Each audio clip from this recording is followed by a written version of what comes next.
આવું છું માડી અને મારા પપ્પાનો હાથ ફ્રેક્ચર થઈ ગયો હતો. પ્રાઇવેટમાં એક્સરો કરાવ્યો. ડોક્ટરે 3 હડ્ડીના ફ્રેક્ચર કીધા હતા. પછી મેં મારી મમ્મીને કીધું કે આપણે બીજા દવાખાને જઈએ અને પછી મેં તમારી માનતા લીધી. શ્રીફળ, ચુંદડી ને અગરબત્તીની. મનમાં રામ રામ બોલવાનું ચાલુ હતું. મારી મમ્મી એક્સરો લઈ બીજા દવાખાને ગયા અને ડોક્ટરે કીધું નોર્મલ ક્રેક છે, તમારે ગભરાવાની જરૂર નથી. અને પછી ડોક્ટરે કીધું કે તમારે પેલો પ્લાસ્ટર નહીં કરવાનો, પ્લેટો નહીં લગાવવાની, તમારે નોર્મલ પાટાથી આવી જશે એવું માડી કીધું. તમારી એવી કૃપા પડી હતી માડી. અને 1 મહિના પછી પાછો આજે આવ્યો છું માં, અને તમારા આશીર્વાદથી આજે મને બોલવાનો મોકો મળ્યો છે.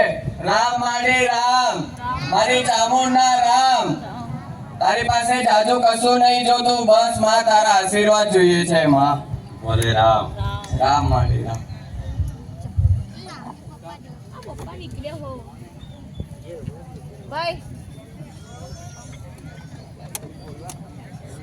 છોકરો લઈ ફોન કરું.